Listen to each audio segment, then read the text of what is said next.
Bayern Munich, Ajax dan juga Liverpool. 3 pasukan yang mara ke round of 16 dengan rekod menang ke semua game.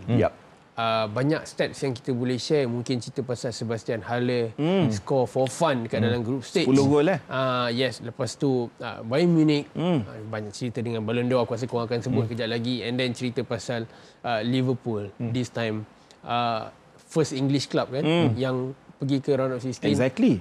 Tak payah betulkan producer. Aku tahu kau punya nak Liverpool. Kau relax kejap. Laju-laju dia cakap. First English club yang 6 daripada 6 lah menang. Okay. Tapi bila bercakap soal, kita sentuh tentang Bayern Munich dulu. Okey? Bercakap soal Bayern Munich. Season ni banyak benda yang jadi. Betul. Daripada stadium kau sikit orang penuh, dah kosong balik.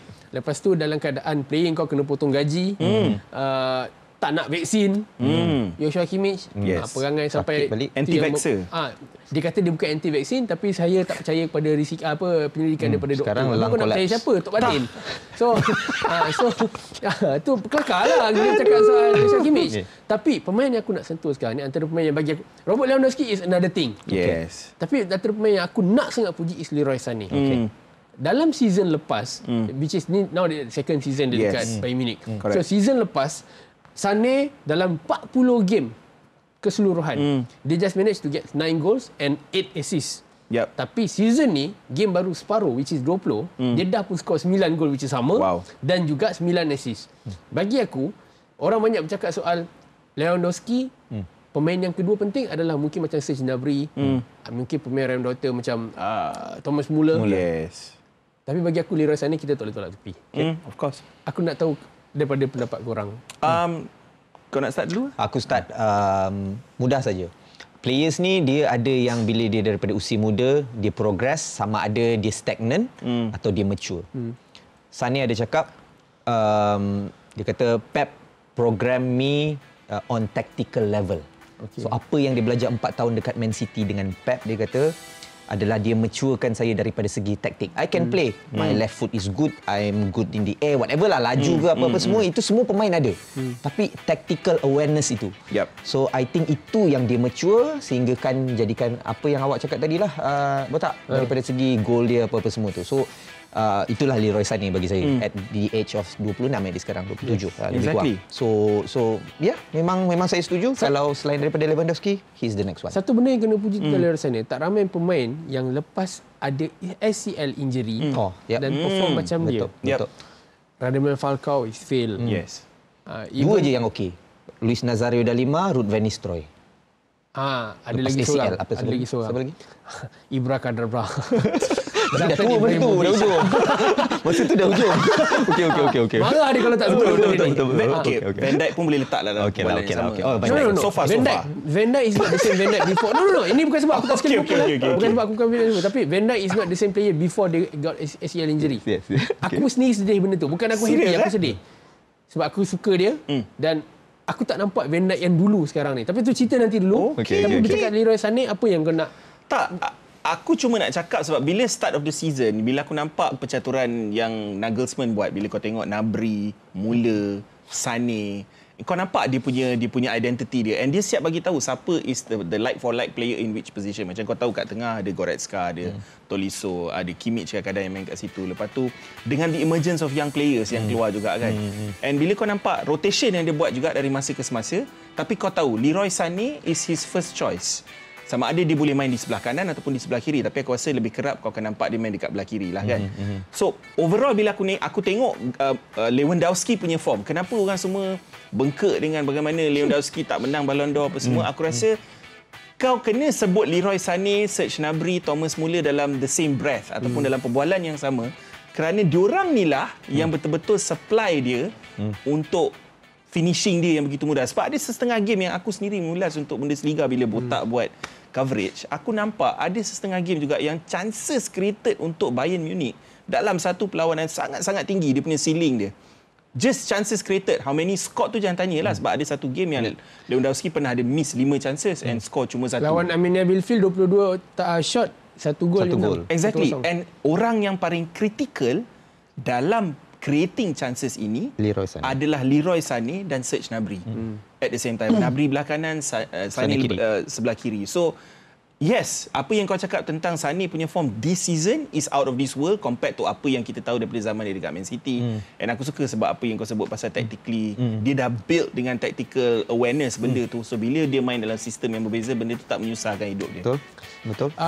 Itu soal Bayern Munich. Ada seorang individu yang namanya paling hangat dikaitkan dengan perjalanan ke Man United. Aku tak tahulah, aku tak nak ambil pot pasal berita ni sebenarnya. Erik ten Hag.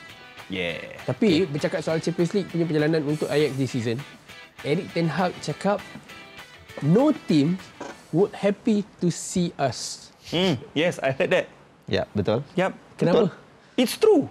Dia mengingatkan aku Lyon satu ketika dulu, 2004. Bila Juninho... bukan Lyon yang baru... Juninho Pernambucano masih main dekat situ. Apa? Diorang Ada Sidney perform. Govou. Betul. Diorang perform gila zaman tu. 2-3 tahun lah. Perform, always produce new players, good players. Juninho Brazil Yes. Sebelum belah di Middlesbrough. Ya, yang free kick Itu power. Paulista. Bukan. Pernambucano. Is the master free kick. Okay. Master free kick. Aku ingat that season, Sir Alex cakap, alah mesti orang cakap aku tua kan, cakap Sir Alex lagi. Okay, dia kata, the team yang we want to avoid in the next round is Lyon. Is the same apa yang Den Haag kata untuk pasukan dia. Cuma persoalan aku satu saja.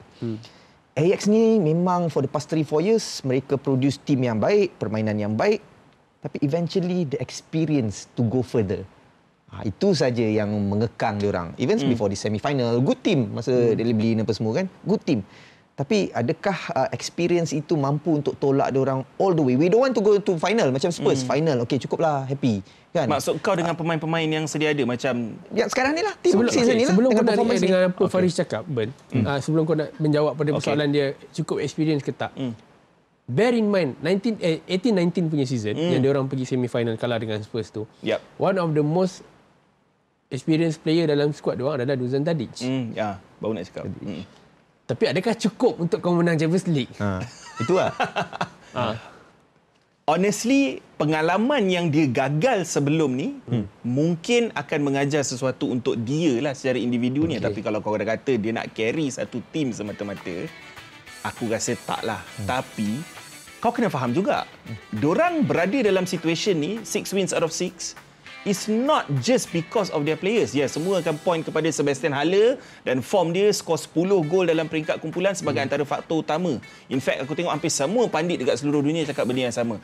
Aku akan pinpoint balik kepada peranan-peranan penting yang Edwin van der Sar main, Marc Overmars main dalam pasukan ini. Dari segi jual beli pemain yang diorang lakukan early season, last season, the only mistake I wouldn't say it's a mistake, tapi sayang is Donny van de Beek pergi ke Man United. Sebab mungkin kalau dia kekal bersama dengan Ajax sekarang, silap dia antara tonggak utama yang membawa dia tonggak utama United apa sekarang? Ya. Dan menyambung daripada cerita Ajax tadi, kita pergi ke Liverpool. Bercakap soal yang tadi Liverpool menang 18-19, kau menang Champions League dalam keadaan kau tak menang pun group stage. So mungkin pressure tu kurang berbanding dengan pasukan dengan this time. Tapi that's why orang cakap, ada pendapat mengatakan bahawa kau nak menang satu trofi dengan kau nak retain that title. It's hard. Itu lagi susah. Yes. Betul. Bukti dia, Liverpool sejak dia menang Champions League, ini cerita pasal Champions League dia orang menang Champions League and then 2 season selepas tu dia orang sangkut di round of 16 dan juga quarter final. Which is last season quarter final, sebelum tu round of 16. Yes. Season yang dia round of 16 tu dia menang Premier League. Tapi kita bercakap soal Champions League sekarang kan. So dari pengamatan korang, Liverpool got the ability to, semua pasukan ada ability untuk menang Champions League. Betul. Tapi kalau nak dibanding dengan 18-19, which one is the better squad? Aku still menganggap 18-19 better squad. Aku tak tahulah kalau better squad mana kalau ada pun mungkin sikit here and there. Of course, 18-19 better squad sebab dia orang menang. Easy. Dia orang juara. Confirm lah, kan? Tapi aku tak cakap team, okay, I dislike Liverpool, aku Man United, tapi aku kena puji gila-gila dekat team Klopp ni. Aku kena puji gila-gila sebab apa? For me, aku jarang tau, aku tak layan sangat team rival. Tapi for the past berapa bulan ni, aku tengok Salah, the team as a whole, and for them to so-called peak at sekarang ni apa? November, December, dah tunjukkan permainan never die spirit, Champions League ke League ke, itu menunjukkan satu tim yang memang okey. Tim ni bukan main. Aku setuju dengan Botak bila dia kata 2018-2019 was the prime squad where everyone was in the prime of their of course some akan argue Salah is better now than he was in 2018-2019. But the whole team? Aku pula akan argue sekarang kalau kau tengok gandengan Thiago, Fabinho dengan Hendo dekat barisan tengah tu is one of the best I've ever seen. Tolak tepi game Wolves itu yang last minute dia still they won the game. Still aku nampak kalaulah this trio can kekalkan form diorang and semua output daripada setiap tiga pemain ni pada tahap maksimum masing-masing, that is probably one of the best midfields in the world lah bagi aku in world football right now. Dengan tambah lagi dengan Salah punya form, tambah lagi dengan Mane punya form yang sedang meningkat naik. Jota pun lupakan yang dia punya open goal miss lawan Wolves itu. Ben, Mo Salah is the best Liverpool player right now. Yep. Second? Right now? Sadio Mane. Sadio Mane. Maksud kau dari segi attackers ke? Tak. Siapa? Virgil van Dijk kah? Virgil van Dijk now. Maksud kau sekarang lah? At this moment, ya. Okay. Aku personally sekarang bukan Virgil van Dijk. Siapa? Mungkin pemain lain. Aku tak. Trent Alexander-Arnold. And the stats pun cakap player of the month untuk Premier League pun back to back. Masalah lepas tu Trent Alexander-Arnold. Tadi kita ada cakap soal Virgil van Dijk. Dan menjurus kepada apa yang aku cakap tadi, kenapa aku rasakan 18-19 better squad dan sekarang. Jawapan aku satu je. Kenapa?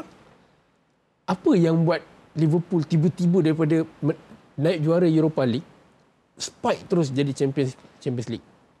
Satu je reason dia. Dia betulkan satu benda je, centre back, which is Virgil van Dijk. Virgil van Dijk 18-19, aku pegang balik apa yang aku cakap tadi, bukan Virgil van Dijk yang sekarang. Okay. He's far worse than masa tu. Kenapa Maksud aku tak tahu. Mungkin confidence level dia mungkin drop. Maksud dia apa? 18-19 lagi better lah? Yes. Okay. That's why aku cakap 18-19 squad. Sebab 18-19 punya squad tu berteraskan Virgil van Dijk. Dan Liverpool sekarang pun berteraskan Virgil van Dijk dekat bawah. I think the only thing yang boleh kita buktikan ini salah atau betul, kami lah. Sama ada Van Dijk membawa tim ini. Okay. Kalau kau nak tengok individual performance Van Dijk sepanjang musim ni setakat ni, okay, kau boleh kira mungkin 1-2 game yang diorang kalah lah. Contohnya West Ham itu. Okay. Aku tengok individual performance dia dalam game yang diorang kalah tu, still the best defender for Liverpool. Still the best defender dengan aerial stats yang elok gila macam Virgil van Dijk, tapi kau kalah dalam goal set piece. Fair enough, tapi kau nak salahkan dia 100% bro. No. Kita bercakap soal pemain yang boleh memimpin pasukan. Okay, tak silap aku gol Zuma tu kat far post, Trent yang sepatutnya mark. Yes. Dan dia melibatkan aerial challenge. And also tak fair untuk satu match kau judge dia. Aku judge dia satu. Lawan Wolves. That last pass to Salah, that one touch that from diagonal Salah. cross. Yes. For me that is okay. So sebab kau tanya aku asset Van Dijk Van Dijk punya asset is speed dia, pace dia punya tackling, dia punya interceptions and dia punya diagonal crosses. Dia punya long balls.